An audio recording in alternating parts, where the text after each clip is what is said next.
"Please don't sugarcoat this, Henry, for my sake, or that of my sisters," said Evelyn, sat across from her daddy's solicitor on their largest sofa. "There are too many stories going around out there for me to get my head around." She needed a straightforward answer to a straightforward question. What was going on?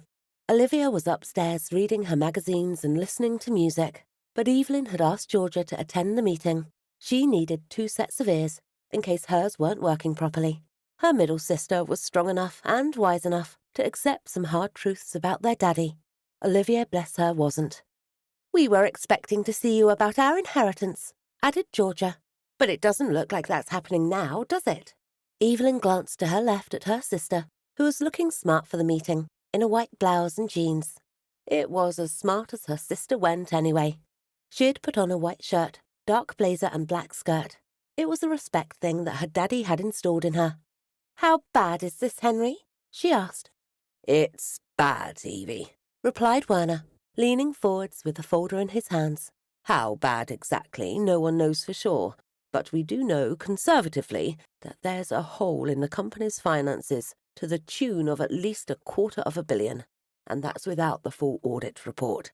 It could be substantially higher." "$250 million?" said Georgia, audibly gulping. "That's a conservative guess," repeated Werner. Evelyn looked at Henry Werner. He was in his 60s, nearing retirement.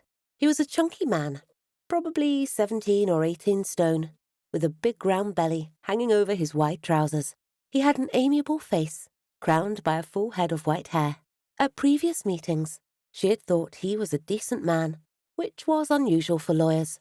Right now, she hated him. "But Daddy's a cash-rich man," she said, trying to understand their predicament. "Why would he embezzle his own money? I don't get any of this. The company was doing well only a couple of months ago. It's performed well on the stock market and has had growth every year. Daddy brought 2 more hotels recently too. So tell me how my family suddenly owes hundreds of millions." She watched as he fiddled with the folder. "All I can tell you is that he wasn't as cash-rich as you thought," said Werner, his face somber. "Yes, on paper he's a billionaire, but not in the bank. Most of his wealth is tied up in real estate. The hotels, spas, department store buildings. His own personal bank account was pretty much emptied before he died. Look, I'm sorry to be the bearer of bad news, but I thought it would be better coming from me rather than the police or the Crown Prosecution Service." Evelyn looked over at Georgia again. "The police? The CPS? Why are they involved?" "Sorry, Evie, I thought you understood," said Werner with a look of confusion. "This is a criminal matter now, due to the amount involved, and in the aftermath of the Philip Green pension scandal. The National Crime Agency, a government agency, are conducting an investigation. I really thought you knew all this."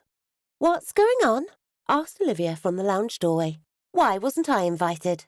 Evelyn stood before walking over to her younger sister. "I'm sorry, Livy. I just thought you'd find all this boring. I didn't think you'd be interested." "Oh, stop lying, Evie," replied Olivia.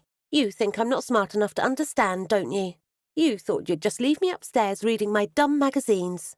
"No, of course not," replied Evelyn, looking over at Georgia for help. "Honestly, Livy, we just thought this money talk would bore you," added Georgia, still sat opposite Werner. "That's all. You know we don't think you're stupid." "If it's about Daddy, I want to hear it," said Olivia, walking over to an empty sofa and sitting down. "I'm adult enough to be here." Sitting back down, Evelyn thought that Olivia would need to be brave. "Is that why Daddy's bank accounts have been frozen?" she now asked Werner. "Standard operating procedures, I'm afraid," Werner replied. "As part of the investigation, the National Crime Agency freezes assets of anyone involved." He paused. "Evie, because all of your bank accounts are tied to your father, they were unfortunately frozen as well. But I took the initiative of opening an account with the Halifax for you 3 girls." Evelyn felt a wave of fear and then relief rush over her. She and her 2 sisters had cash in their accounts.